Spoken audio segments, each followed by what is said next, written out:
नमस्ते. मी प्राध्यापक डॉक्टर आबासू शिंदे,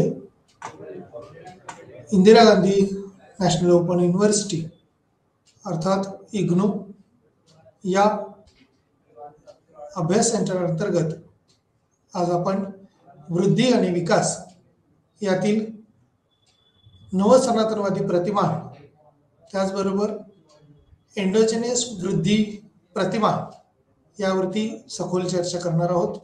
अर्थात ब्लॉक 2 मधील वृद्धी प्रतिमान सिद्धांत आणि पुरावा या अंतर्गत युनिट 5 आणि 6 आज आपण चर्चेसाठी घेतलेला आहोत.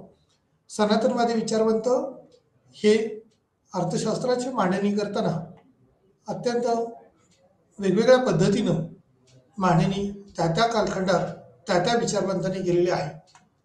सनातनी विचार हे निश्चितपणे अर्थशास्त्राला सुरुवातीच्या कालखंडात म्हणजेच 1929 पर्यंत अत्यंत फायदेशीर वाटणारे होते किंवा फायदेशीर घडलेल्या घटना हे त्या काळात व्यष्टी अध्ययन असेल त्यालाच सूक्ष्म म्हणू शकतो आपण, त्यालाच लघु स्वरूपाचं विचारधारा असं म्हणू शकतो.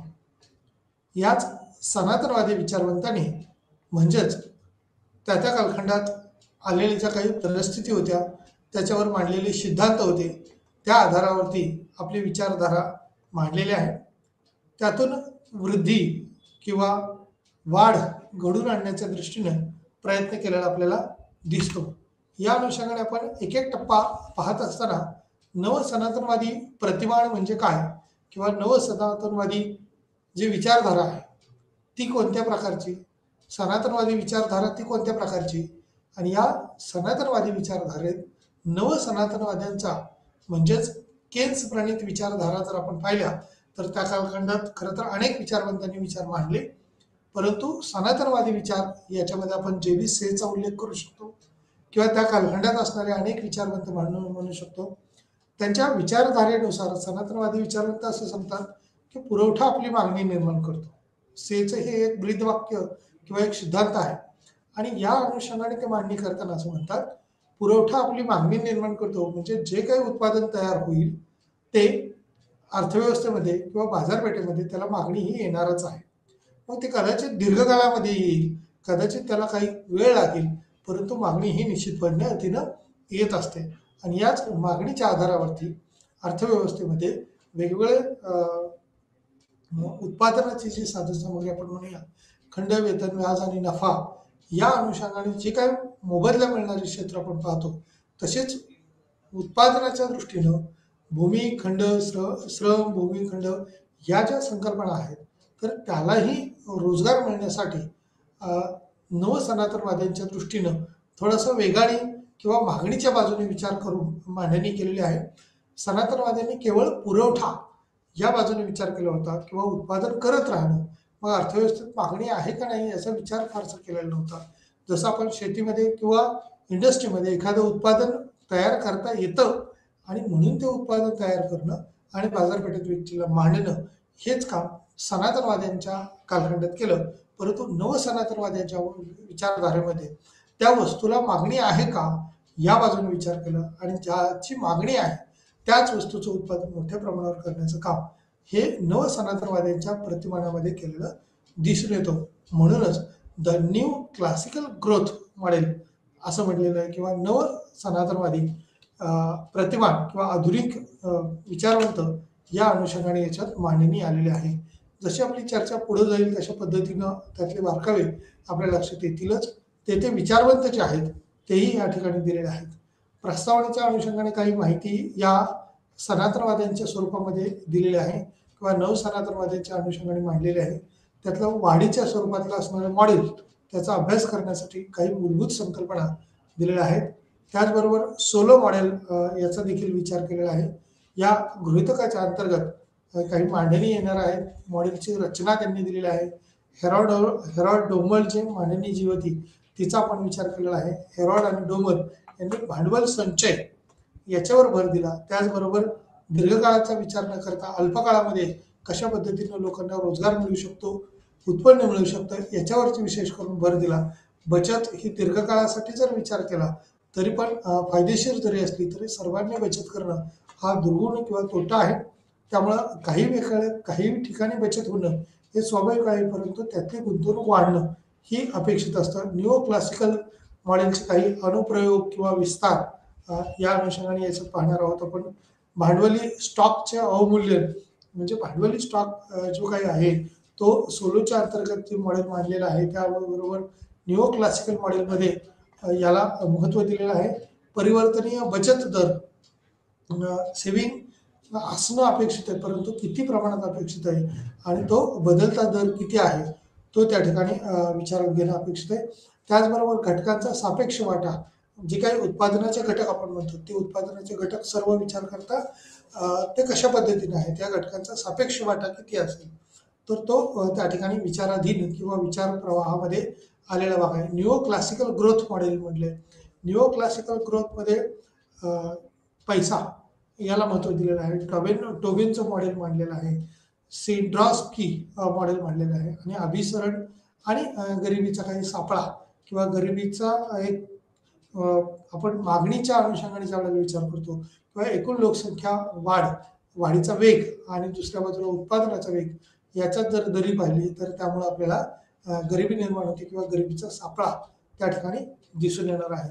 याच पद्धतीने इथं इंग्लिशमध्ये देखील मांडणी दिलेली आहे आपल्या माहितीच्या अनुषंगाने. इंट्रोडक्शन म्हटलंय some basic concept of tool to study growth मॉडेलच्या अनुषंगाने म्हटलंय. द सोलो मॉडेल म्हटलंय. अजम्पशन म्हटलंय किंवा the structure of the model compels with the Harrod Domar model जे सांगितलेलं आहे त्याच्यात डिप्रिशिएशन ऑफ कॅपिटल स्टॉक म्हणजे भांडवलाची जी अनुप्रयोगिकता आहे त्या अनुषंगाने काही भाग म्हटले किंवा त्याचा स्टॉक कशा पद्धतीने असू शकतो ते म्हटले. व्हेरिएबल सेव्हिंग रेट दिलेला आहे. पॉप्युलेशन ग्रोथ लोकसंख्येची वाढ ही घडून येते त्या अनुषंगाने दिले. द टोबिन मॉडेल आहे. द सिड्रॉक मॉडेल म्हटले किंवा कॉन्ग्रॅच्युलेशन्स अँड पॉवर्टीज जो ट्रॅप्स किंवा अभिसरण म्हटलंय त्याच्या अनुषंगाने तो माहिती दिलेला आहे. म्हणजेच नवसनातवादी प्रतिमान या अनुषंगाने प्रतिमानात सोलो मॉडेलला प्राधान्य दिले किंवा त्याची मांडणी केलेली दिसते. आर्थिक वाढ आणि विकास तसेच हेराल्डोमर ग्रोथ मॉडेल आर्थिक वाढ किती महत्त्वाची आहे ती विकासापेक्षा कशी वेगळी आहे या अनुषंगाने त्याची मांडणी केलेली आहे. वाढीचे मॉडेल का अभ्यासले पाहिजे आणि आर्थिक मर्यादिता किंवा काय आहेत हेराल्डोमर मॉडेल एकत्रित म्हणून सादर केले होते. मॉडेल तसेच हेराल्ड आणि डोमरचे स्वतंत्र मॉडेल देखील गृहीतकाच्या अनुषंगाने विचारात घेणं गृहीतक आहेत, रचना आहे, त्याची मर्यादा आहे या अनुषंगाने त्याचा अभ्यास होणं अपेक्षित असतं. अभ्यासासाठी काही संकल्पना विचारात घेतलेल्या आहेत. त्यामध्ये काही साधन सामग्री आहे. ग्रोथ मॉडेल आहे. याचा जर आपण वाढीचा स्थिर दर जर गृहीत धरला तर गणना करण्यासाठी वापरलेले सूत्र हे एका वर्षापेक्षा जास्त काळ वाढीचा दर हा विचारात घेतलेला आहे किंवा खालीलप्रमाणे त्याच्यात काही मतं ही मांडलेली आहेत. वाईट बरोबर y0 1 प्लस आर एन तो रेशो एन म्हणजे नंबर ऑफ त्याचे किती वेळा असू शकतो रिपिटेशन या अनुषंगाने म्हटलेलं आहे. लॉग 8 या सुरुवातीला इज इक्वल टू म्हटले ते वरती आहे. खरं तर लॉग वाय-ओ अँड वाय-ओ प्लस एन आणि लॉग 1 प्लस आर या अनुषंगाने याचं सूत्र किंवा कन्सेप्च्युअल सिच्युएशन दिलेलं आहे. आपण सोलो मॉडेलच्या अनुषंगाने त्यांनी काही गृहीत परिस्थिती किंवा काही गृहीतक विचारात घेतलेले आहेत. त्यामध्ये प्रामुख्याने अर्थव्यवस्थेत एक संयुक्त किंवा चांगले उत्पन्न होते असं गृहीत धरलेलं आहे आणि अर्थव्यवस्थेत जर उत्पन्न होत नाही असं जर गृहीत धरलं तर सोलो मॉडेल हे लागू पडणार नाही. त्यामुळे उत्पन्नाचे रेशो जो आहे तो चांगला आहे. एकतर तो असू शकतो किंवा भांडवलाचा साठा म्हणून याचा वापर होऊ शकतो. जमा बाजू त्या ठिकाणी विचारात घेतली जाते. हे एक सरलीकृत आहे. वास्तवाचे चित्र जेव्हा आपण हे नाकारत नाही की भरपूर माल तयार होतो. आम्ही एक मॉडेल तयार करण्याच्या उद्देशाने अर्थव्यवस्थेचा विचार करतो. एक मॉडेल शेवटी एक बोधकथा किंवा दंतकथा आहे. फक्त एक संमिश्र किंवा एकत्रित चांगले या अनुषंगाने सुद्धा आपल्याला म्हणता येईल. सोलो मॉडेलची काही गृहीतक किंवा सोलो मॉडेल या अनुषंगाने या मांडणी करताना अर्थव्यवस्थेत एक संयुक्त चांगले उत्पन्न होते. म्हणजेच एखाद्या वेळी होणारी जी काही उत्पादनं असतात ती वेगवेगळी किंवा विभक्त न म्हणता एकत्रितपणे त्या उत्पादनाचा पुरवठा केला जातो. जसं आपण अन्नपदार्थाचं म्हणतो किंवा इंडस्ट्रीयलमध्ये म्हणतो की एखादी कार उत्पादन करायचं असेल तर ती कार फक्त कार म्हणून चालत नाही, त्याचे स्पेअर पार्ट हे वेगवेगळे असतात. तर त्याची उत्पादनं हे वेगवेगळ्या पद्धतीनं जशी होतात तसं त्याचे एकत्रितरित्या त्याचा सप्लाय जो मार्केटमध्ये आहे तो कारच्या रूपाने आपण पाहतो. त्यामुळे आपण कार खरेदी केली असं म्हणतो. प्रत्येक वेळेला असं म्हणत की आपण स्पेअर पार्ट खरेदी केले. म्हणजे एखाद्या कंपनीची मॉडेल मार्केटमध्ये येत असतं त्यावेळेला ते एकत्रितरित्या असेंबल केलेलं असतं आणि वेगवेगळे घटक एकत्रित आल्यामुळं त्याचे एक आपण या ठिकाणी बोधकथा म्हटले किंवा दंतकथा आहे. फक्त याचं संमिश्रण विचारात घेतलेलं आहे. म्हणजे पहिलं गृहीत फार महत्त्वाचं आहे की संयुक्तिक उत्पन्न म्हणजे उत्पन्न हे पैशाच्या स्वरूपाचं असतं. जसं गाडीचं म्हटलं तसं त्याची येणारी आकडेवारी ही एकत्रित स्वरूपात उत्पन्नाच्या अनुषंगाने आपल्याला दिसून येईल. दुसऱ्या अनुषंगाने या ठिकाणी म्हटलंय की लेबरच्या अनुषंगाने कामगार पुरवठा हा एक संध असतो, एक सारखा असतो. आता इथं स्किल ओरिएंटेड आहे किंवा अनस्किल आहे याचा विचार नाही केला, परंतु असं गृहीत धरलेलं आहे की कामगार पुरवठा हा एकसंध आणि एक शब्दावरती यायला तयार आहे. दुसऱ्या शब्दात आम्ही फक्त फरक करत नाही. भिन्न कौशल्य असलेल्या कामगारामध्ये निळा आणि व्हाईट कॉलर दरम्यान असा फरक वगैरे काही केला जात नाही. तर तरी कामगार हा कामगार असतो. मग तो अनुदानित असो, विनाअनुदानित असो किंवा इथं वेगवेगळे शब्द इथं म्हटलं की याला काय असं व्हाईट किंवा ब्ल्यू असं करून चालत नाही. तात्पुरतं कदाचित ते पेमेंट मिळण्याच्या अनुषंगाने असेल, परंतु कामगार म्हणजे कामगार त्या ठिकाणी विचारात घेतलेला असतो. नोकरीला असणारा आणि इथं स्किल ओरिएंटेड असणारा याच्यामध्ये अनुदानित विनाअनुदानित असा भेदभाव असेल, परंतु एकसंध कामगाराचा पुरवठा हा एखाद्या संस्थेमध्ये एखाद्या इन्स्टिट्यूटमध्ये असणारा कामगार हा मग तिथं कोणत्या दर्जाचा आहे, पिऊन आहे, क्लर्क आहे, हेड क्लर्क आहे किंवा इतर काही बाबीत आपण म्हणूया की या ठिकाणी कशा अनुषंगाने त्यांचा विचार होईल ते सांगता येत नाही, परंतु एकत्रित हा कामगार आहे. या अनुषंगाने एकसंध सोलो यांनी असं सांगितलंय की वृद्धी मॉडेलमध्ये या अनुषंगाने त्याचा विचार होणं अपेक्षित आहे. पूर्वीपासून जमा झालेला भांडवलाचा साठा आहे. हे भांडवल आणि श्रम हे उत्पादनाचे घटक आहेत. उत्पादनाची प्रक्रिया भांडवल आणि श्रमाच्या अनुषंगाने उत्पादनाचे जे घटक आहेत त्यामध्ये भांडवल हा अत्यंत महत्त्वाचा घटक असतो. भांडवलाशिवाय इतर उत्पादनाचे घटक जे आहेत ते कार्य करू शकत नाहीत.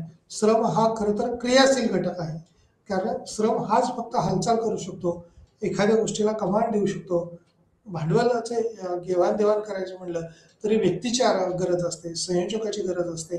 म्हणजेच व्यक्ती किंवा श्रमिक कामगार आपण म्हणूया हा क्रियाशील घटक आहे. भूमी ही स्थिर असते किंवा जागेवर असते.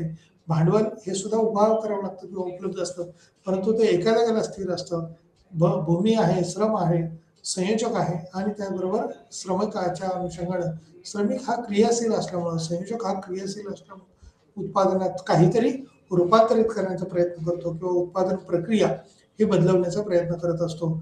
उत्पादन कार्य स्केलवर किंवा स्थिर प्रस्तावावर प्रदर्शित करते. याचाच अर्थ जर श्रम आणि भांडवल एका विशिष्ट प्रमाणात वाढले तर उत्पादन समान प्रमाणात वाढते. श्रम आणि भांडवल असेल तर दुप्पट आउटपुट किंवा दुप्पट त्या ठिकाणी उत्पादनाची प्रक्रिया जी आहे ती वापरली जाऊ शकते. फंक्शन्स जे सतत असते आणि जे स्केलवर स्थिर रिटर्न्स दाखवते त्या अनुषंगाने याच्यातले बदल निश्चित घडून येतील. त्यामुळे एकूण उत्पादन हे फंक्शन्स जे आहेत ते कार्य करत राहतात किंवा फंक्शनल्स घटक जे आहेत एकाचा दुसऱ्यावर परिणाम, दुसऱ्याचा तिसऱ्यावर होणारा परिणाम हा श्रम आणि भांडवलाच्या अनुषंगाने किंवा प्रामुख्याने भांडवल हा घटक स्थिर मांडलाय. कामगाराचा पुरवठा हा एक संध मांडलेला आहे. तो कमी किंवा जास्त जर झाला तर त्यानुसार उत्पादन किंवा हा सिद्धांत लागू पडणार नाही, कारण याच्यात बदल करणं आणि श्रम आणि भांडवलामध्ये जर बदल केला तर उत्पादनाची मात्रा जी आहे ती वेगळ्या पद्धतीची दिसू शकते किंवा सिद्धांत हा वेगळ्या स्थितीमध्ये आपल्याला अनुभवायला मिळेल. भांडवल हा एका विशिष्ट प्रमाणात वाढले तर उत्पादन हे समान प्रमाणात वाढते. श्रम आणि भांडवल हे दुप्पट होण्याच्या दृष्टीनं प्रयत्न होऊ शकतात, परंतु त्याचा मोबदला जे आहे जे केलवर स्थिर रिटर्न्स दाखवते ते दाखवणार नाही, त्याच्यात बदल झालेला दिसेल. श्रमशक्ती बाह्यरित्या दिलेल्या वाढीच्या दराने वाढते. अशा प्रकारे टी हे वेळ जी विचारात घेतलेली आहे किंवा त्याची श्रमशक्ती विचारात घेतलेली आहे. एल टी बरोबर L0 ENT बरोबर असते. श्रमशक्ती बाह्यरित्या दिलेल्या वाढीच्या दराने वाढते. GL बरोबर N अशा प्रकारे टी वेळ ही श्रमशक्तीसाठी विचारात घेतलेली आहे. लोक उत्पन्नाचे सतत प्रमाण वाचवतात. जर यस बचत दर्शवित असेल तर यस बरोबर SY हे गृहीतक हॅरॉ-डोमर मॉडेल प्रमाणेच आहे. काही लोकांना वाटते की सोलोने तुलना करण्यासाठी हे मुद्दाम केले आहे. हॅरॉ-डोमर मॉडेलसह इतर काही मॉडेलचा अनुषंगाने जर विचार केला तर हॅरॉड आणि डोमर यांनी मांडलेलं विचार देखील किंवा काही गृहीतक देखील या ठिकाणी विचारात घेतलेले आहेत.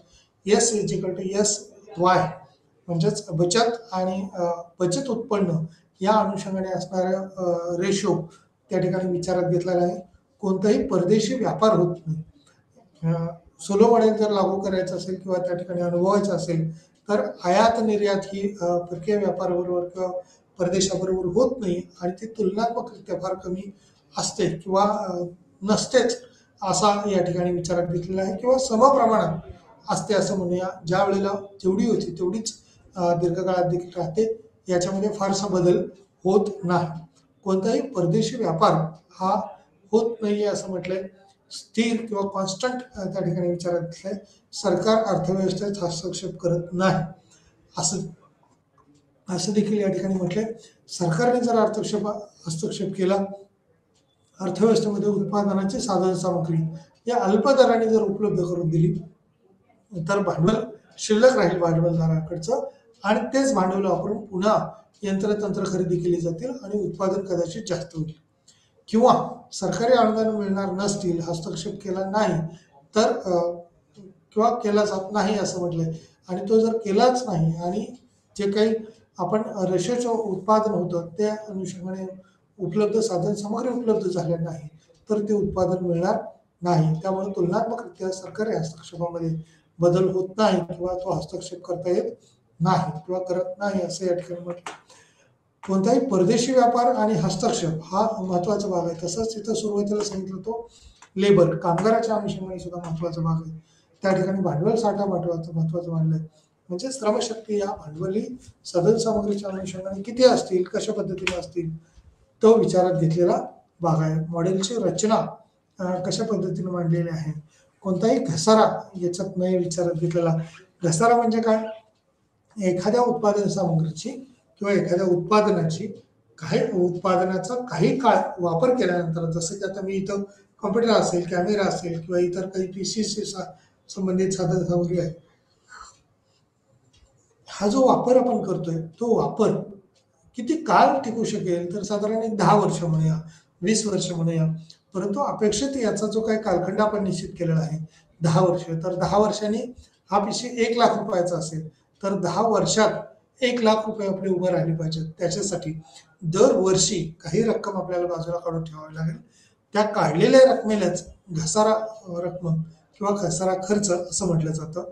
म्हणजे मॉडेलमध्ये असं म्हटलंय की घसारा खर्च हा इथं कोणताही विचारात घेतलेला नाही असं गृहीत धरलेलं आहे. आम्ही इथे मॉडेलचा विचार करतो. घसारा नसणे नंतर जेव्हा काही असेल तेव्हा आपण चर्चा करू. भांडवलाचे अवमूल्यन या ठिकाणी विचारात घेतलेलं आहे. सुरुवातीलाच एकूण उत्पादनाचं कार्य किंवा त्या अनुषंगाने मांडलेला विचार हा त्या ठिकाणी महत्वाचा आहे.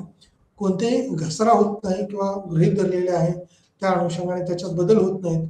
उत्पादनाचं कार्य जे आहे ते समांतर पद्धतीनं चालू राहतं. Y=F for functional in bracket KL याचं सूत्ररूपाने त्याची मांडणी केलेली आहे. न्यू क्लासिकल म्हणजे नवसनातनवादी विचारवंत जे आहेत त्यांनी मांडलेले मॉडेल त्याचे मध्यवर्ती किंवा बेसलाईन जे आहे ते ज्याने बचत केली आहे किंवा बचतीला वाढ किंवा प्रोत्साहन देण्याच्या दृष्टीनं वृद्धी सिद्धांत मांडलेला आहे. जवळजवळ सर्व संशोधनासाठी स्प्रिंग बोर्डवर नॉक्लिक्सिगी रॉबर्ट सोलोच्या नावाशी संबंधित मॉडेलने मांडणी केलेली आहे. पहिले सदर याच्यात विचारात घेतलेलं आहे कॅपिटल आउटपुटचा अंतर्जात किंवा अंतर्भाव त्यांनी एकत्रित केलेला आहे. हेरॉड डोमर मॉडेलचा मोठा विस्तार किंवा एक विस्तृत रूप म्हणून सोलो मॉडेलकडे देखील पाहिलं जातं. म्हणजे हेरॉड डोमरच्या अनुषंगाने किंवा त्याची सखोलता जी आहे ते एकमेकांमध्ये आपल्याला पाहताना दिसून येते. या युनिटमध्ये किंवा या पार्टमध्ये वाढीच्या अनुषंगाने किंवा वृद्धीच्या सिद्धांताचा अभ्यास करण्यासाठी उपयुक्त काही संकल्पना आहेत आणि साधने शिकलेलो आहोत आपण. मग आम्ही न्यू क्लासिकल मॉडेलच्या संरचनेचा अभ्यास करताना काही मांडणी केलेली आहे. क्लासिकल मॉडेलच्या संरचनेचा अभ्यास करताना काही गृहीतक विचारात घेतलेले आहेत. घसारा आणि चल विचारात घेण्यासाठी सोलो मॉडेलचा विस्तार आहे. बचत ही प्रक्रियेमुळे काही पाहण्याच्या अनुषंगाने सोलो मॉडेल लागू केले. अभिसरण आणि गरिबी ट्रॅक्स सारखे अनुप्रयोग आम्ही या ठिकाणी विचारात घेतलेले आहेत. सोलो मॉडेलचे परिणाम म्हणजेच तांत्रिक प्रगती अधिक महत्त्वाचे आहे. भांडवल जमा करण्यापेक्षा आणि अल्पावधीत बचत गुणोत्तर वाढवणे नाही. मदत करणारा हा घटक जो आहे तो विचारात घेतलेला आहे. मॉडेलमध्ये काही तांत्रिक प्रगती आणि परिणाम आउटपुट वाढ बाह्य आहे. जेव्हा आपण अंतर्जात वाढीच्या युनिट 9 वर पोहोचतो तेव्हा आपण हे अंतर्जात असलेले मॉडेल पाहतील किंवा त्या अनुषंगाने त्याची मांडणी केलेली आहे. या प्रस्तावाच्या अनुषंगाने किंवा नवीन वाढीच्या सिद्धांताची जी मांडणी केलेली आहे, ग्रोथ मांडणी जी आहे ते अंतर्जात वाढ मॉडेल मांडलेले आहे. म्हणजे सोलो यांनी मांडलेल्या मॉडेलमध्ये अंतर्जातरित्या किंवा काही त्या वेळेची बचतीची क्षमता घसरण्याचा या ठिकाणी विचार जो आहे तो तितकासा न होता वृद्धी प्रतिमान कसं घडून येऊ शकतो किंवा वृद्धीच्या अनुषंगाने काही ज्या बाबी आहेत त्या त्यांनी मांडलेल्या आहेत. या वरती सोलो मॉडेल हे वेगवेगळ्या पद्धतीनं मांडणी करताना आपण दिसतो. तसं हेरॉड आणि डोमर यांच्या वृद्धी प्रतिमानामध्ये तितकासा त्याचा जो वाटकावा आपण म्हणूया जो भांडवलाच्या अनुषंगाने आला होता तो भांडवल संचय या स्वरूपाचा होता. म्हणजे बचतीच्या अनुषंगाने किती बचत करावी, कशा पद्धतीने बचत करावी आणि मग भांडवल संचय होऊ शकते का या अनुषंगाने त्याची मध्यवर्ती संकल्पना मांडलेली आहे. परंतु सोलो यांनी मांडताना त्यांनी ह्या वेगवेगळ्या बाबी मांडतानाच विशेष करून अर्थव्यवस्थेतल्या संयुक्तिक उत्पन्न घटक कशा पद्धतीने होईल, एक संयुक्त घटक किंवा सर्वसमावेशक विचार त्याच्यात सोलो यांनी केलेला आहे. एकतर तो असू शकतो आणि त्याला भांडवलाचा आधार दिलेला आहे. ती सरळ मांडणी सोलो यांनी केलेली आहे. त्याच्यामध्ये संमिश्र फक्त बाबी ज्या आहेत त्या एकत्रित करण्याचा प्रयत्न केलेला आहे. त्याचबरोबर कामगार पुरवठा जो आहे तो एक संध असतो. दुसऱ्या शब्दात त्यांनी असं म्हटलेलं आहे की भिन्न भिन्न कौशल्य असणारे. आता भिन्न कौशल्य म्हणजे कोणती कौशल्य? बांधकाम क्षेत्रात काम करणारे कामगार असतात, शेतीमध्ये काम करणारे कामगार असतात. मग याच्यामध्ये कौशल्य असणारे कामगार ज्या वेळेला आपण म्हणतो ज्याला शेतीचं ज्ञान आहे असा कौशल्य असणारा कामगार किंवा शेती कृषी अधिकारी आपण म्हणू शकतो किंवा कृषी विषयक तो चांगला सल्ला देऊ शकतो.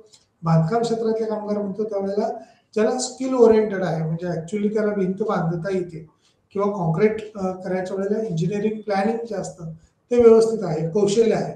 मग तिथं लेबर वर्क म्हटलेलं नाही.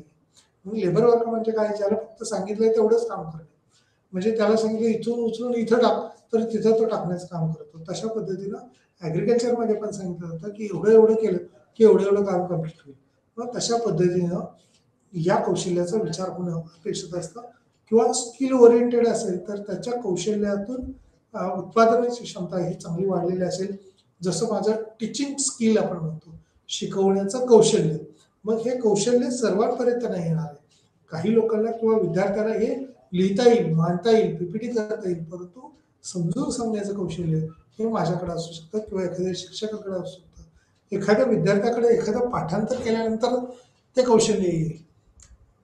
परंतु ह्या विशिष्ट कालखंडानंतर दीर्घकाळाचा विचार करता अशासाठी त्या त्या क्षेत्रात असणारे तज्ज्ञ त्याची मांडणी किंवा माहिती तुम्हाला व्यवस्थित सांगू शकतात.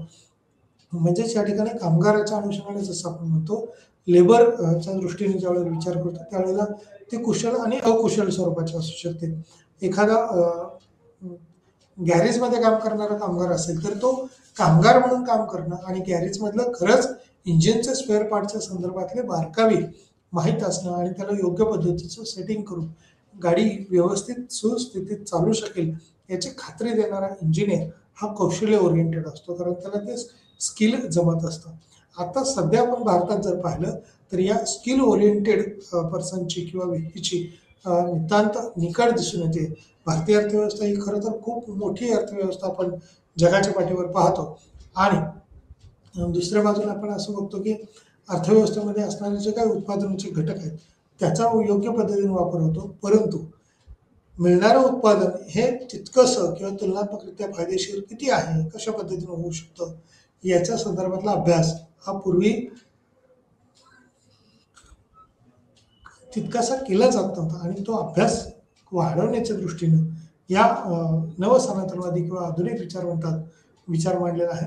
त्याच्यामुळे श्रम आणि भांडवल यांच्या अनुषंगाने ही उत्पादन क्षमता किती वाढवता येऊ शकते, कितीपर्यंत वाढेल, यावरती प्रकाश टाकण्याचं काम या सिद्धांतामध्ये किंवा सोलो मॉडेलमध्ये केलेलं आहे. श्रमशक्ती बाह्यरित्या दिलेल्या वाढीच्या दराने वाढते किंवा ती बदलते असं म्हटलंय. मग टी म्हणजे काही कालावधी श्रमशक्ती. आता श्रमशक्तीमध्ये सुद्धा श्रमिकाचा कालावधी हा विचारात घेणं अपेक्षित असतं. तो किती काळ किंवा किती कालावधीसाठी काम करतोय.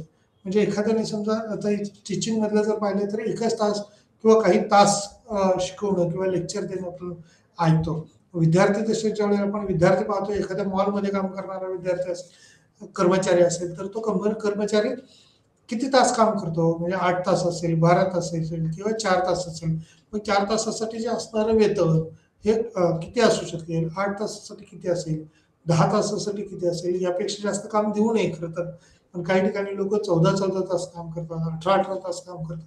तर हे करणं अशक्य आहे किंवा दीर्घकाळ करणं हे कठीण जाऊ शकतं किंवा शरीराच्या दृष्टीनं हाल अपेष्टा होण्याची शक्यता असते. कारण शेवटी शरीर हे सुद्धा त्या ठिकाणी विचारात घेणं गरजेचं आहे. म्हणजे श्रम आणि त्या श्रमिकासाठीची असणारी त्याची क्षमता. मग कौशल्य असेल तर कौशल्याच्या सहाय्याने यंत्रसामग्री वापरेल. यंत्रसामग्रीतून कदाचित जास्ती उत्पादन होऊ शकतं. म्हणजे उत्पादनाचे जे घटक आपण म्हणतोय ते उत्पादनाचे घटक हे सर्व प्रकारे वापरणं योग्य पद्धतीने जर त्याचं सुयोग्य नियोजन करता आलं तर श्रमशक्ती आणि बाह्यरित्या दिलेल्या वाढीच्या दराने त्याच्यात होणारी वाढ ही कशा प्रकारे होऊ शकते.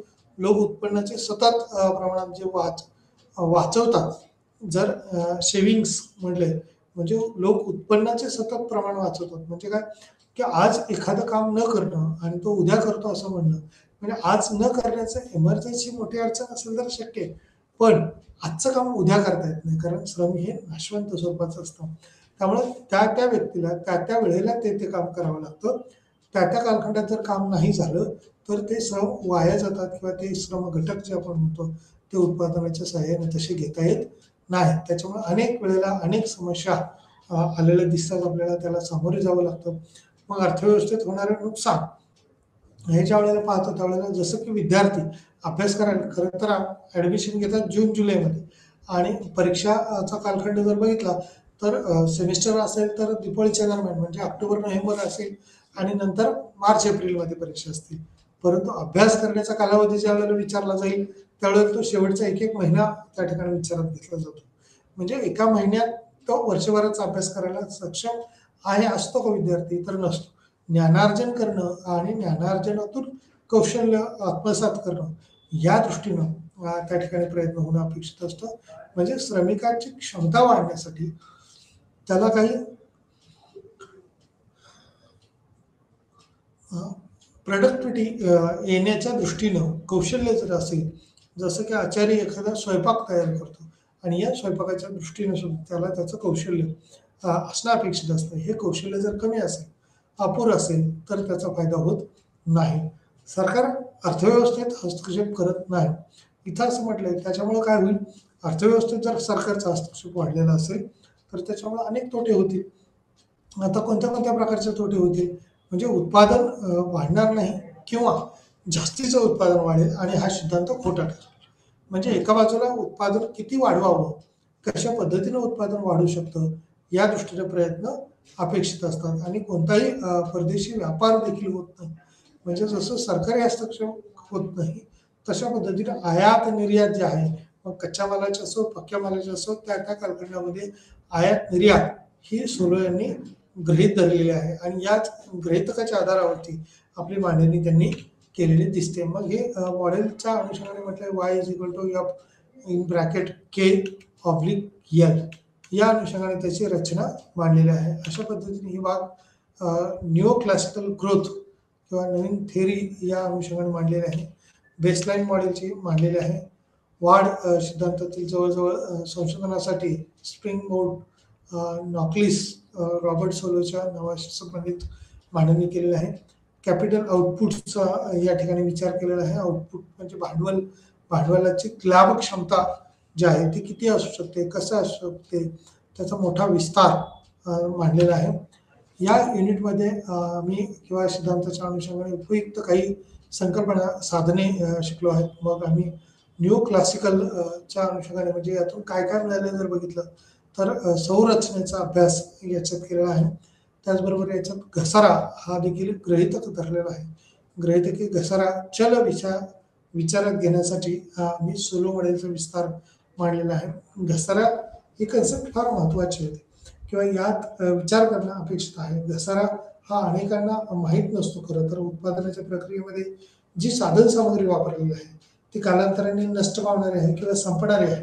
आणि ही जर संपणारी असेल, नष्ट पावणारी असेल तर त्याची तरतूद ही त्या कालखंडातच करावी लागते. म्हणजे बचत जर तशा पद्धतीने होत गेली, त्या अनुषंगाने जर बचत वाढत गेली तर तिचे फायदे हे दीर्घकाळामध्ये होत असताना दिसतील. नंतर एखादे यंत्रतंत्र खरेदी करताना आपल्याला वेगळा निधी उपलब्ध करावा लागणार नाही जर घसाऱ्याची तरतूद आपल्याकडे असेल तर.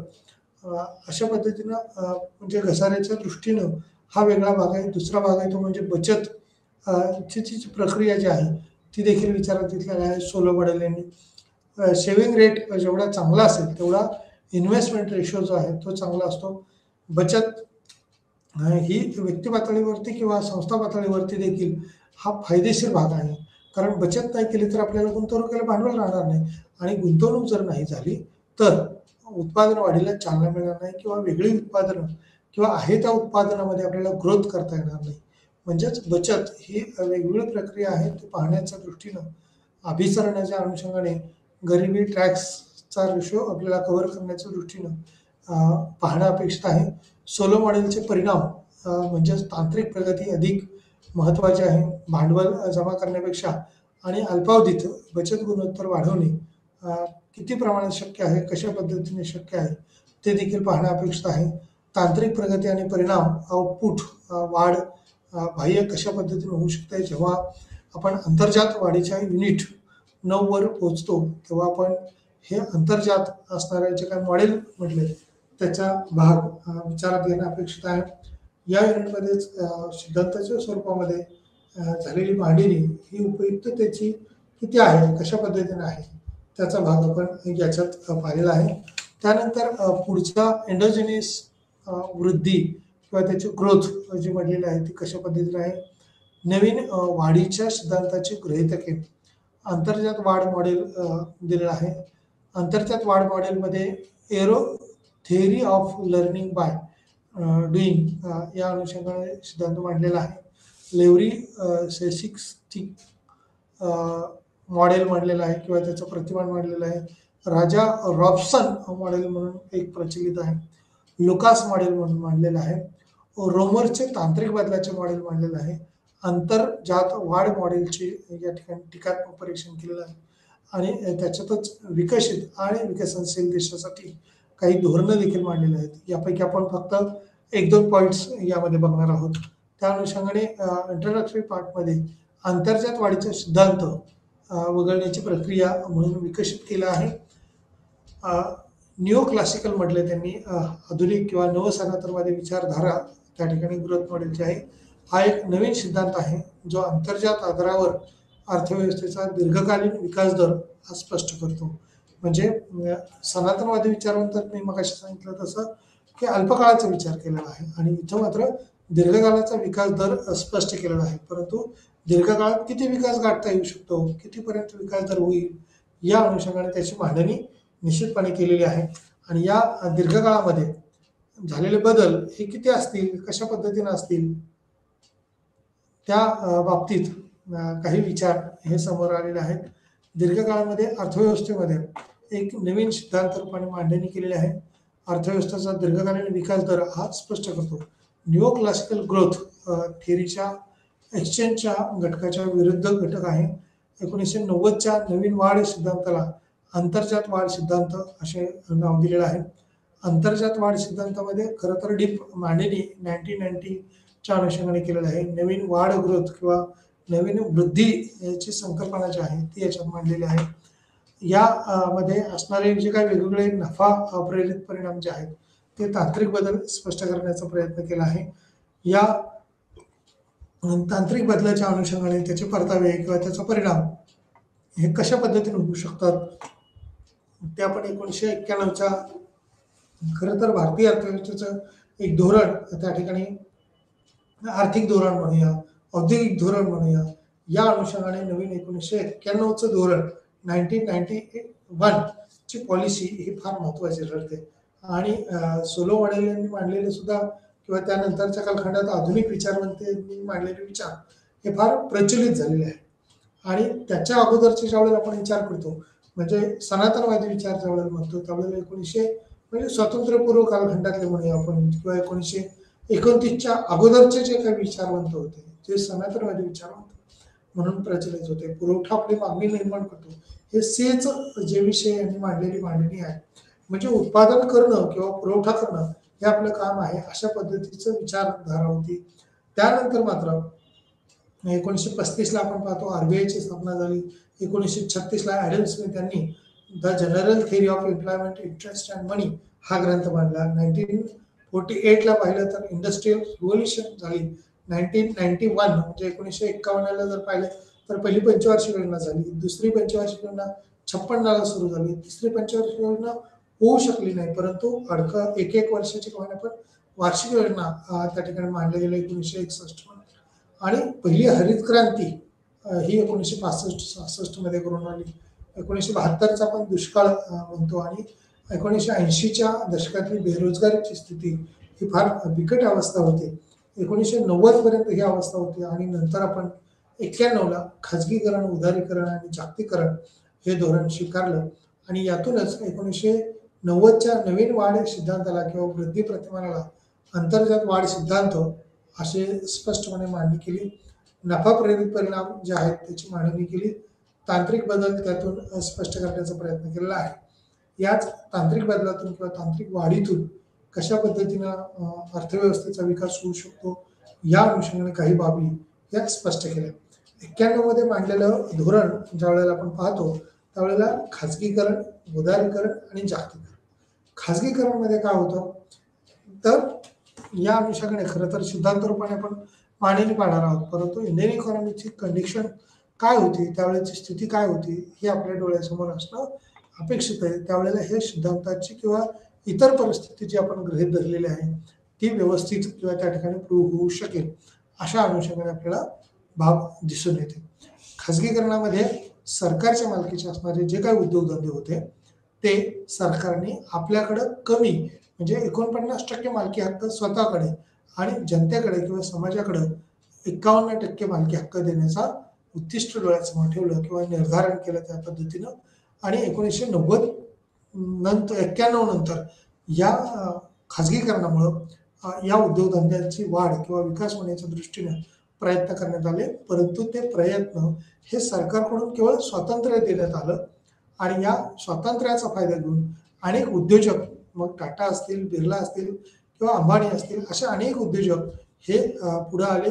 वेगवेगळे उद्योग धंदे जे आहेत ते सरकारकडून अल्पदरामध्ये किंवा सरकारने तशा पद्धतीने आपल्या किमती कमी करून विक्रीला काढले. आणि हे उद्योग आपण आजपर्यंत पाहतो की सरकारी मालकीचे अनेक उद्योगधंदे हे सरकार विकायला काढतं किंवा विकत असल्याचं दिसतं. आणि मोठे उद्योजक ते खरेदी करतात. त्या खरेदी केलेल्या उद्योगामध्ये स्वतःचं नियंत्रण ठेवण्याचा प्रयत्न करतात. म्हणजेच त्या ठिकाणचा रोजगार वाढीच्या दृष्टीनं प्रयत्न होईल, उत्पादन सक्षम होण्याच्या दृष्टीनं किंवा जास्त होण्याच्या दृष्टीनं प्रयत्न केला जाईल. या न्यू क्लासिकल्सच्या अनुषंगानं ही उत्पादन वाढीला चांगलं प्रोत्साहन त्यातून मिळालेलं दिसतं.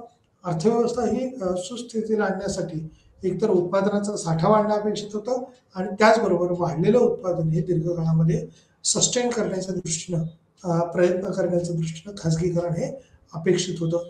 मग तसंच खाजगीकरणाबरोबरच उदारीकरण म्हणजे उदार धोरण जे आहे ते सरकार वेगवेगळ्या उद्योगधंद्यांना परवानग्या पूर्वी नाकारत होतं किंवा अपुऱ्या परवानगी देत होतं, देतही नव्हतं. म्हणजे पर्यावरणाच्या दृष्टीनं आपण जर पाहिलं तर नियम हे अत्यंत कठीण किंवा हार्ड नियम होते आणि त्यामुळे उद्योगधंदे सुरू करणं हे अनेक उद्योजकांना समस्या प्रधान होतं, अडथळ्याचं होतं. अनेक बाबतीत सरकारचं धोरण आपण शिक्षणाच्या बद्दल जर बघितलं तर सरकारपूर्वी ज्या शिक्षण व्यवस्था होत्या त्या सर्व सर्व सरकारी मालकीच्या होत्या. आता आपण पाहतोय की अगदी गल्लीबोळामध्ये अगदी सरकारी शाळांऐवजी खाजगी शाळा किंवा इंग्लिश मिडियम स्कूल आपण पाहतो. शाळा ज्या आहेत त्या पोहोचलेल्या आहेत आणि अशा विनाअनुदानित शाळांची स्थापना ही करायला परवानग्या उदार धोरणाच्या मार्फतच सरकारकडून 91च्या नंतर मिळाल्या. त्याच्या अगोदर केवळ आपण पाहतो जिल्हा परिषद पातळीवरच्या किंवा शासकीय पातळीवरच्याच शाळा, महाविद्यालय हे मोठ्या प्रमाणावरती उच्च शिक्षणाच्या संस्था ज्या आहेत त्या देखील होत्या. उदार धोरणामुळं आपल्याला हे आता सोयीचं केलं किंवा शक्य झालेलं आपण पाहतो. आता याच साधन सामग्रीच्या आधारावरती किंवा या उत्पादनाच्या मिळणाऱ्या स्वातंत्र्याच्या आधारावरती उदारीकरण झालं आणि त्याबरोबरच जागतिकीकरण. आता वरती आपण एका ठिकाणी म्हणले की एखादा नियम किंवा सिद्धांत लागू करायचा असेल तर त्या ठिकाणी सरकारी हस्तक्षेप नाही. म्हणजे उदारीकरणातून असा हस्तक्षेप जो होत होता तो काही नियम जी बंधनं होती शिथिल करण्यात आली किंवा या ठिकाणी गोठवण्यात आले नियम आणि या नियम कमी करण्यामुळं त्याचे फायदे आपल्याला अर्थव्यवस्थेला झालेले दिसतात किंवा या उद्योगधंद्यांचे किंवा याचा विकास मग शैक्षणिक सुविधा असतील, खाजगी सुविधा असतील त्याच्यामध्ये वाढ झाली. वैद्यकीय क्षेत्रामध्ये जरी आपण पाहिलं तर दवाखान्यांची संख्या ही सरकारी दवाखाने आणि खाजगी हॉस्पिटलची संख्या जी होती ती तुलनात्मकरित्या पूर्वी सरकारी कमी होते आणि खाजगी कमी होते. आज आपण पाहतोय सरकारी त्यात तुलनेत वाढ झाली नाही परंतु त्यात सोयीसुविधा वाढल्या. परंतु खाजगी दवाखान्यांची संख्या जर पाहिली तर गल्लीबोळामध्ये आपण पाहतो की आता शहरामध्ये असेल, ग्रामीणमध्ये असेल वैद्यकीय सुविधा ज्या आहेत त्या मोठ्या प्रमाणावर पोहोचलेल्या आहेत किंवा फायदे त्याचे होताना आपण पाहत आहोत. म्हणजे त्या ज्या 1990-91च्या धोरणामध्ये उदारीकरणातून अनेक नियम हे शिथिल करण्यात आले. या नियमात येत असणारी बंधनं जी पूर्वी होती ती कमी केल्यामुळं उत्पादन वाढीला चालना मिळाली किंवा मोठ्या प्रमाणावर हे उद्योजक या संदर्भात उत्पादनाच्या प्रयत्न करायला लागले. जे पूर्वी होत नव्हतं ते 1990 नंतरच्या किंवा अंतर्जात वाढ सिद्धांतामध्ये वृद्धी घडवून आणण्याच्या दृष्टीनं या विचारवंतात नवसनातनवाद्यांच्या दृष्टीनं ह्या गोष्टी फायदेशीर ठरलेल्या दिसतात आपल्याला. तर जागतिकीकरण म्हणजे जग ही एक बाजारपेठ आहे. पूर्वी संकुचित विचार केला जायचा की एखादी अर्थव्यवस्था एखाद्या ठिकाणची स्थिती ही त्याच ठिकाणापुरता विचार केला जायचा आणि त्यातून उत्पादनाची जी प्रक्रिया आहे ती तितकीशी डेव्हलप होत नव्हती किंवा तितकीशी वाढली जात नव्हती आणि ह्या न वाढीमुळे अनेक तोटे किंवा त्या दृष्टीने सामोरे जावं लागत होतं. अंतर्जात वाढ जी होती ती तितकीशी झाली नव्हती. ही वाढ कशी घडून येईल त्या अनुषंगानं उत्पादन प्रक्रियेमध्ये खरं तर प्रेरक बाजूचा विचार केला गेला. तांत्रिक बदल त्या ठिकाणी स्पष्ट करण्याचा प्रयत्न केलेला दिसतो. परिणाम म्हणून तांत्रिक बदल किंवा काही घटक जे दिलेले आहेत त्या जग ही एक बाजारपेठ ज्यावेळेला म्हणतो त्यावेळेला आयात निर्यातीच्या दृष्टीनं खुलं धोरण स्वीकारलं किंवा खुली अर्थव्यवस्था आपण म्हणूया भारताने ॲक्सेप्ट केलं धोरण. पूर्वी परकीय बाजारपेठ किंवा परकीय देशातल्या साधन सामग्री या आपल्या देशामध्ये आपण आयातीला खूप मोठ्या प्रमाणावर बंधनं होती. संरक्षण विषयक धोरणाच्या युक्तिवादाच्या दृष्टीने किंवा त्याच्या बाजूने आपण विचार करत होतो. मग मोबाईल कंपन्या असतील किंवा इतर उत्पादनं असतील त्या परकीय बाजारपेठेतून आपल्या देशामध्ये यायला आपण खूप मोठ्या प्रमाणावर टॅक्सेस किंवा टेरिफ्स जकाती लादत होतो आणि या जकातीमुळं अनेक बंधनांमुळं तिथली उत्पादन आपल्या देशापर्यंत पोहोचू दिली जात नव्हती. त्यामुळं आपल्यातल्या ग्राहकांना या सोयीसुविधापासून वंचित राहावं लागत होतं किंवा आपल्यातल्या उद्योगाला हे संरक्षण होतं परंतु त्या उद्योगाची वाढ किंवा ग्रोथ न झाल्यामुळं अर्थव्यवस्थेचा विकास हा वेगाने होत नव्हता. तो विकास होण्याच्या दृष्टीनं अशा पद्धतीचं जागतिकीकरण ॲक्सेप्ट करणं किंवा प्रायव्हेटायझेशनला प्रोत्साहन देणं हे अपेक्षित होतं आणि त्यामुळं जसं आयातीच्या दृष्टीनं आपण म्हणतोय किंवा त्या देशाची निर्यात होईल कदाचित परंतु तसे आपल्या देशातले उत्पादन जे आहे ते मोठ्या प्रमाणात निर्यात करायला देखील बंधनं होती. आजही आपण पाहतो की अन्नधान्याचे उत्पादन म्हणून कांदा हे अन्न घटकातलं महत्त्वाचं मानलं आणि म्हणून कांद्यावरती निर्यात बंदी आपण पाहतो की वर्षानुवर्ष असते आणि हीच निर्यात बंदी जी आहे ती जर जास्त प्रमाणात राहिली तर त्याचे तोटे हे आपल्या कांदा उत्पादक शेतकरी असतात त्यांना दिसून येतात. ऊस उत्पादक शेतकऱ्यांच्या दृष्टीने साखरेवरती जर जखत असेल, साखरेवरती तशा पद्धतीने निर्बंध असतील तर त्यात सुद्धा अनेक बंधनं दिसून येतील. या कालखंडाचा विचार करता काही न्यू क्लासिकल ग्रोथचा विचार करता यामध्ये ह्या सोयीसुविधांना किंवा या सवलतींना सूट दिलेली दिसते आणि त्याचे फायदे 1990च्या नवीन 91च्या खाजगीकरण उदारीकरण धोरणात दिसून येतात. 90मध्येच या अवस्थेत बिकट स्थिती झालेली आपण पाहत होतो. या तांत्रिक बदलामध्ये खरं तर प्रयत्नवाद हा जास्त असणं अपेक्षित होतं आणि त्या पद्धतीनं आपण 1991च्या धोरणाचा आज फायदे तोटे किती झाले त्याकडे जायला लागलेलो आहोत. म्हणजे काही फायदे होत आहेत तर काही तोटेही आपल्याला सहन करावे लागतात. म्हणजे भारतीय अर्थव्यवस्था ही एक विकसनशील अर्थव्यवस्था आहे आणि या विकसनशील अर्थव्यवस्था म्हणजे अशा पद्धतीचं खाजगीकरण उदारीकरण आणि याला सामोरं जाणारी जी काय आपण क्षमता म्हणूया ते आपल्या देशातल्या उद्योजकाकडे आहे का आणि ती किती प्रमाणात आहे, कशा पद्धतीने आहे ते आपल्याला पाहावं लागत आहे.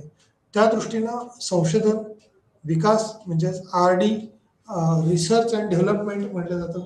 मग खाजगी कंपन्यांद्वारे खर्च हे चालवले जातात आणि हेच खाजगी कंपन्यांच्या मार्फत असेल, उद्योजकांच्या मार्फत असेल, हे होणारे खर्च त्यात असणारं संशोधन जर नवीन नवीन शोध लागलेले असतील, नवीन नवीन काही माहिती आत्मसात केलेली असेल तर या नवीन शोधातून नवीन माहितीतून वेगळं काहीतरी निर्माण होऊ शकतं का, त्या कंपन्यांच्या मार्फत कशा पद्धतीने या बाबी निर्मित होऊ शकतात, खाजगी कंपन्यांद्वारे खर्च हे चालवले जातात का आणि हे खाजगी कंपन्या जर सुरुवातीला बेसिक खर्च करत असेल तर निश्चितपणे या उद्योगामधली वाढ जी आहे ती चांगल्या पद्धतीची होऊ शकते.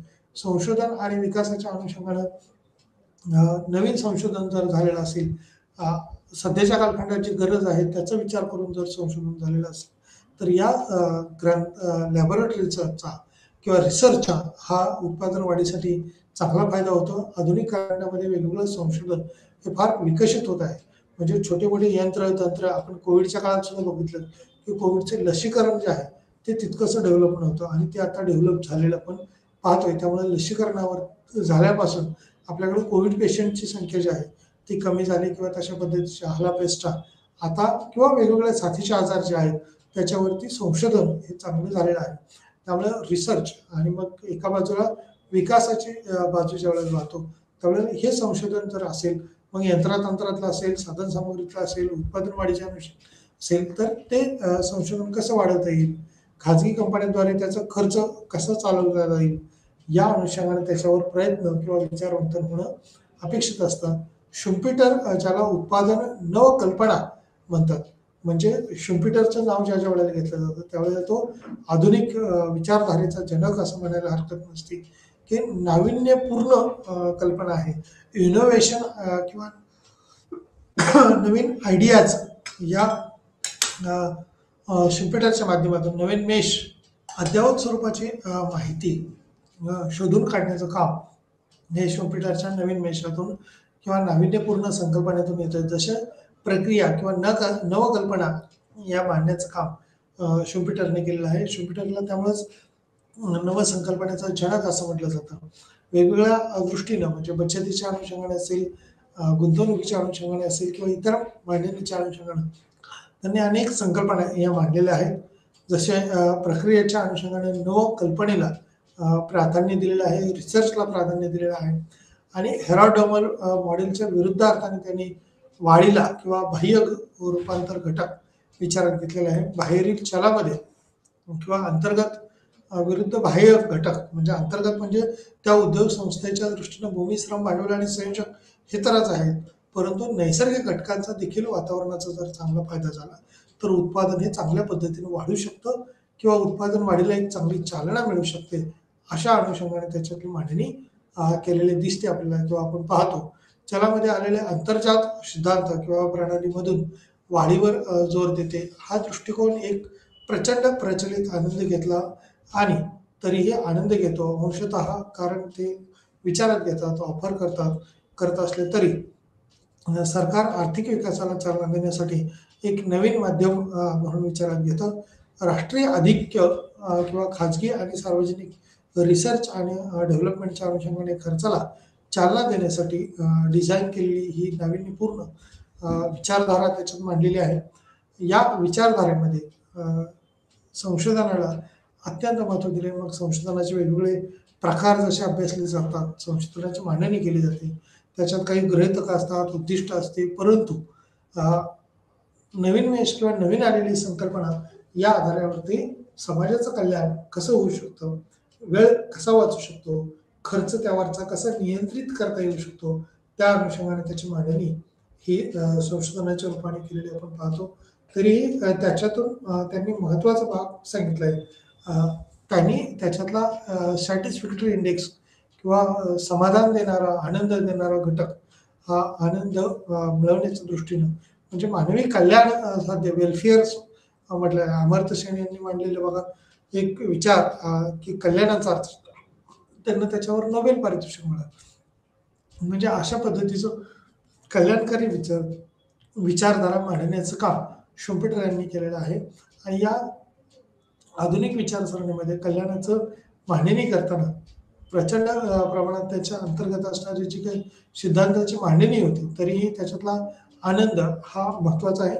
अंशतः काही कारणं किंवा आर्थिक विकासाला कारण वृद्धी घडून आली तरच विकास घडू शकतो.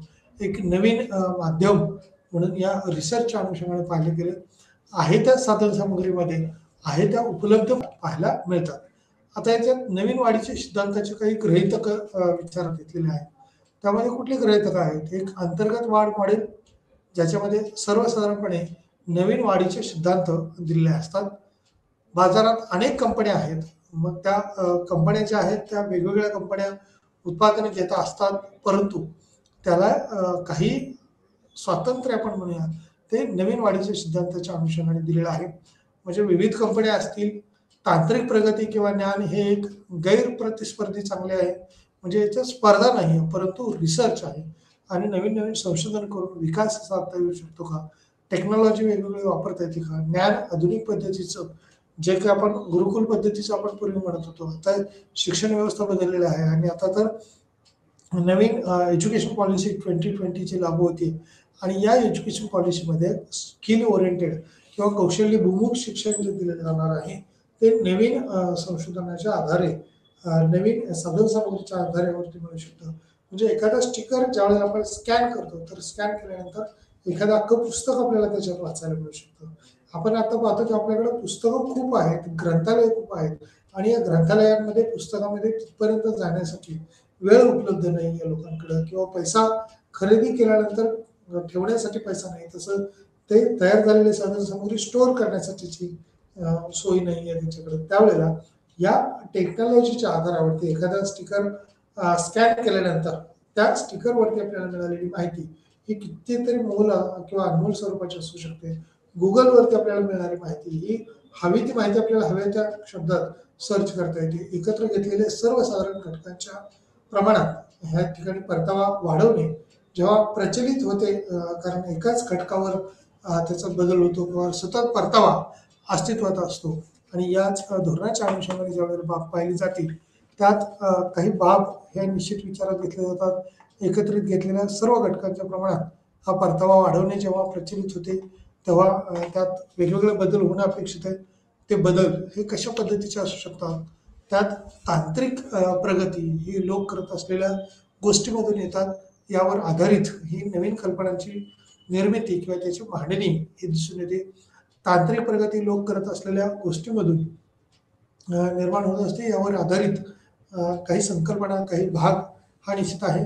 नवीन कल्पनांची मांडणी जी आहे ती केलेली असते.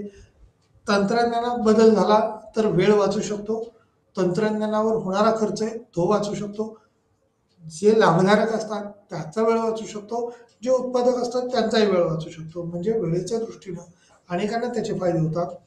जास्तीचे डेव्हलपमेंट ज्या वेळेला होते किंवा जास्तीचा रिसर्च होतो, तंत्रज्ञानाच्या वेळेला बदल होतात वेगवेगळे, तेव्हा ते तंत्रज्ञान स्वस्त देखील होतं. म्हणजे त्यावरती पैसा खर्च करावा लागत नाही. आपण एखादा मोबाईलचा विचार करतो त्यावेळेला असे मोबाईल जे आहेत ते आपण टेक्नॉलॉजीच्या अनुषंगाने आता बघितलं तर त्याच्यातून खूप कामं आपल्याला करता येऊ शकतात. म्हणजे बँकेची सर्व कामं हे मोबाईलच्या सहाय्याने आपल्याला करता येऊ शकतात.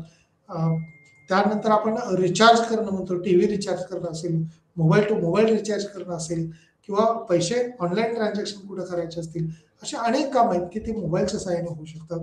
पण हा मोबाईल तयार करताना पूर्वी आपण जर एक 10 वर्षापूर्वी, 15 वर्षापूर्वी जर पाहिलं, तर हे मोबाईल तितकेसे उपलब्ध नव्हते. कारण त्याच्या किमती जास्त होत्या. आणि ज्यावेळेला मोबाईलच्या कंपन्या वेगवेगळ्या वाढल्या, मोबाईलचे उत्पादन ज्यावेळेला वाढली, वेगवेगळ्या देशामध्ये मोबाईल कंपन्यांचा विस्तार झाला, त्यावेळेला आपण पाहतो की हा मोबाईल आता प्रत्येक कुटुंबामध्ये, प्रत्येकाकडे मोबाईल आणि प्रत्येक व्यक्तीकडे मोबाईल होण्याची शक्यता वाढलेली आहे. किंबहुना 4 लोकांचं कुटुंब असेल, तर त्या कुटुंबामध्ये किमान 50% म्हणजे 5 किंवा 5-10 लोकांचं कुटुंब असेल, तर 10 पैकी 5 लोकांकडे मोबाईल दिसतो. 4 लोकांचा असेल, तर 2 लोकांकडे मोबाईल असणारा दिसतो. म्हणजे एवढ्यापर्यंत एकूण लोकसंख्येच्या 50% लोकसंख्या आज आपण पाहतो, की 100% मोबाईल वापरते आणि उरलेली लोकसंख्या एकमेकांवरती डिपेंड आहे किंवा साध्या प्रकारचे मोबाईल देखील वापरणाऱ्यांचं प्रमाण दिसून येते. म्हणजे हे उत्पादन टेक्नॉलॉजीच्या सहाय्याने जी ग्रोथ झाली, ही विचार करण्यासारखी आहे. उत्पादनाच्या प्रमाणात त्याचा परतावा वाढल्याने अपूर्ण स्पर्धा होते. म्हणजे जिथं पूर्ण स्पर्धा व्हायची तिथं अपूर्ण स्पर्धा. कारण काही वस्तूची देवाणघेवाण अशा प्रकारे अनेक व्यक्ती आणि शोध किंवा जननी निर्माण झालेली असते. याच संशोधनाच्या आधारावरती नफा प्रेरित असल्यामुळे याचे फायदे मिळवून घेतलेले असल्याचे दिसतात आपल्याला. सरकारने प्रोत्साहन देण्यावर विशेष भर दिलेला आहे आणि खाजगी क्षेत्रातील व्यवसायासाठी सबसिडीज म्हणजे सरकारच्या दृष्टीने खाजगीकरण तर केलं. जसं की एस-टी महामंडळ आपण पाहतो की ते महामंडळ वेगळं आहे, परंतु त्याचं विलिनीकरण करावं याच्यासाठी मागणी असते. म्हणजे ट्रान्सपोर्टिंग फॅसिलिटीज सुद्धा आपल्याला बघतो की ची मागणी किंवा सरकारमध्ये विलिनीकरण करावं यासाठी महाराष्ट्रात काही दिवस एस-टी कामगारांचा संप होता. परंतु सरकारने जर खाजगीकरण धोरण ॲक्सेप्ट केलेलं आहे, तर तशा पद्धतीचं सरकारमध्ये विलीन करणं आणि सरकारने सगळ्या सोयी-सुविधा उपलब्ध करून देणं हे थोडंसं कठीण होऊ शकतं.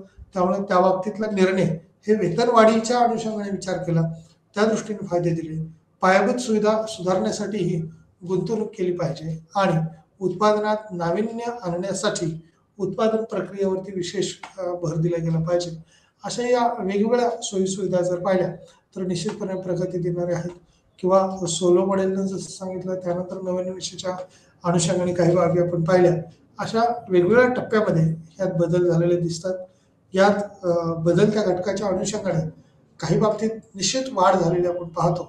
या सोलो मॉडेल आणि एकूणच वृद्धी प्रतिमानाच्या अनुषंगानं काही बाबतीत आपल्याला खूप वेगळ्या पद्धतीने शिकता आलं. पायाभूत सुविधा कशासाठी आवश्यक आहेत, त्यातली गुंतवणूक जर एकदा वाढली तर उद्योग व्यवसायाला चांगली चालना मिळू शकते आणि हीच प्रगती गाठण्याच्या दृष्टीनं फायदे मिळू शकतील. दीर्घकाळामध्ये जर आपण पाहिलं तर याच्यात बदल होणं अपेक्षित आहे. या ठिकाणी आपण थांबूया. धन्यवाद.